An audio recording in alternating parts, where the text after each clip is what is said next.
Jeg er taget en tur til Gudenåen. Jeg fisker i grøn zone. Jeg er medlem af Langå Sportsfiskerforening. Første sæson, jeg er medlem. Så det er spændende. Det er kun anden gang, jeg er ude i år. Første gang mærkede jeg ingenting eller så noget som helst. Det er en solrig, blæsende dag i dag. Fine forhold, og der er virkelig blevet fanget mange fine laks indtil videre i den her sæson. Og jeg startede faktisk dagen i dag med at gå ud til åen for at tage mit første kast. Og så kigger jeg ned i åen, og så kan jeg faktisk se, at min skygge og tilstedeværelse faktisk rammer hvad jeg vurderer til en 50 cm havørred. Så der er liv her. Det handler bare om at få kastet de rigtige steder hen.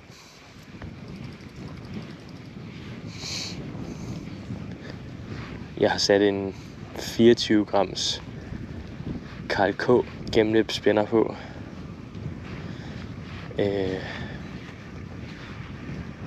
I rød og gul filurfarven med et sølvblad.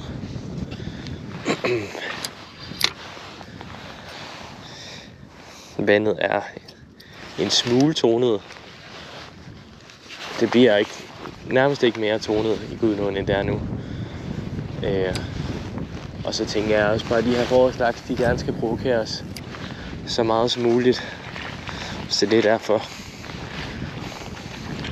at jeg har valgt den. Og så kan jeg rigtig godt lide at gå med 24 grams i Gudenåen, for at kunne komme hurtigt ned og fiske effektivt, fordi der er relativt meget grøde sådan rundt i kanten. Så jeg vil gerne hurtigt ned, når jeg kaster ud, så jeg kan fiske mest effektivt.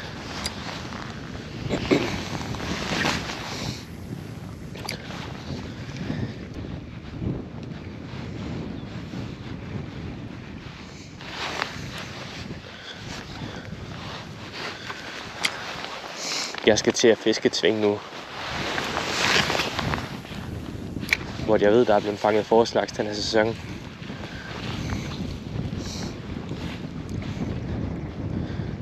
Og når jeg fisker sådan en sving, så fokuserer jeg mest det er et sving, der svinger ind i egen brink. Så jeg fokuserer mest på at fiske egen brinksiden, hvor at åen er dybest og strømmen er stærkest. For det er typisk der en laks vil stille og trykke sig. Og så fokuserer jeg på udgangen og indgangen af svinget. Selvfølgelig fisker jeg det hele af, men det er der, hvor jeg tænker, at jeg vil lægge den største energi i håbet om at støde i en grov forårslaks.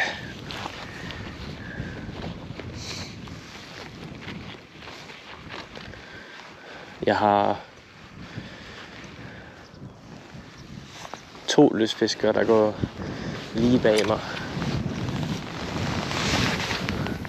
Og da vi kom, mig og Sanden, vi kom på cirka samme tid her, det er ham, der går lige bag mig, der var der en, der kom retur foran. Det lignede, han havde enten fisket orm eller reje, og han havde ikke mærket eller set noget. Så det er jo spændende.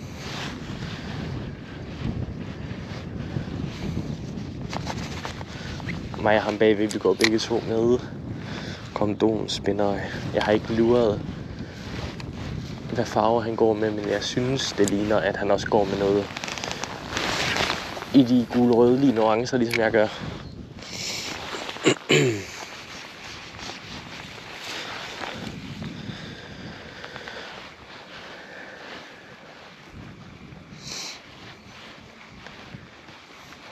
Det var også på den farvekombination, jeg fangede en sidste år i Gudenåen, så vidt jeg husker.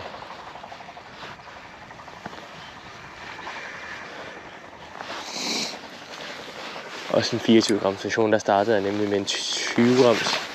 Og jeg følte ikke, at jeg kunne holde bunden nok. Så skiftede jeg over til 24 i filur, så gik der ikke mange kast. Så sad der en fin 80'er for enden.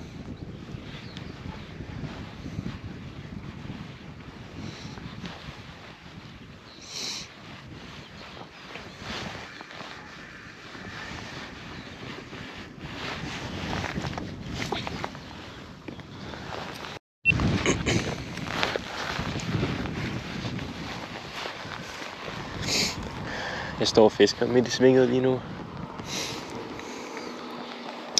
Jeg har ikke mærket noget, men det ser godt nok lækkert ud. Jeg har lige haft en abro efter, synes jeg det lignede. Det var lidt svært at se helt ind foran, da svingeren var inde og spænde ind.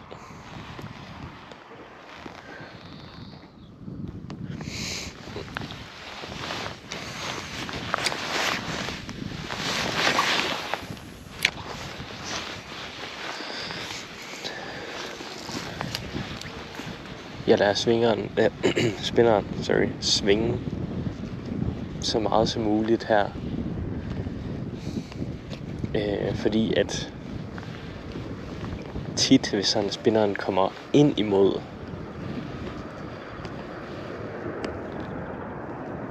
et eller andet, der står, kan det udløse noget, har jeg oplevet.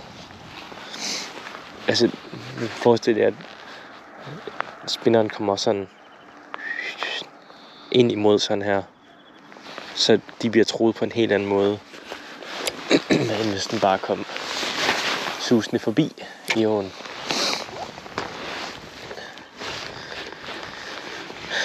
Derfor, når det kan lade sig gøre, så skal man altid huske lige at lade spænderen svinge. Men det er ikke alle steder, det kan lade sig gøre, på grund af grøde og sådan noget. Men når det er muligt, så er det med at gøre brug af det.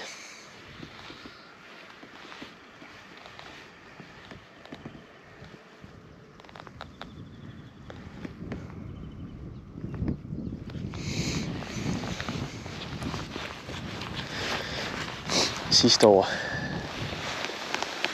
hvor jeg fangede en laks. Det var på en plads på Bjerringbros Vand, som sagt. Og der var jeg afsted en gang efter det samme sted, for at se om succesen kunne gentage sig.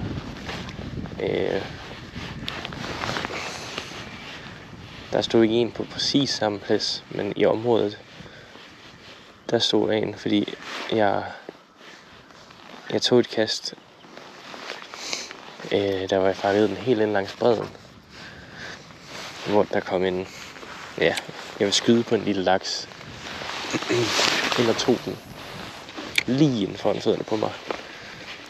Jeg ved ikke, hvordan den ikke blev kroget, men det gjorde den ikke. Jeg kan lige sætte et klip ind af det.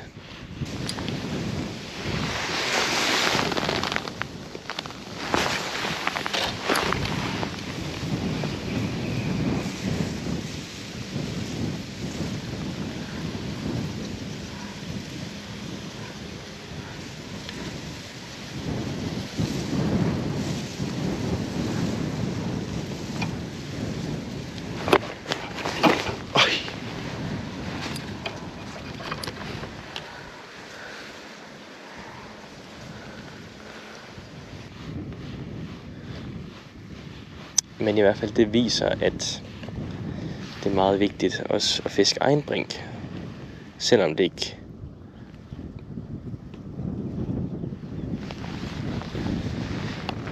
er der, hvor en laks måske typisk vil stå,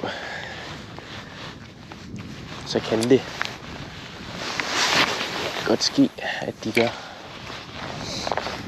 Jeg vil sige, at under brinken det er mere sådan havret plads. Det kunne også godt være, at det var en havret på den video, men jeg synes, det lignede en bedt laks.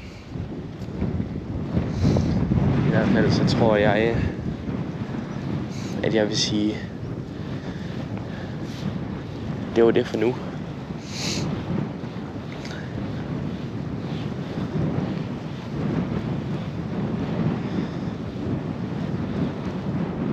så smutte hjem og lade op til næste gang.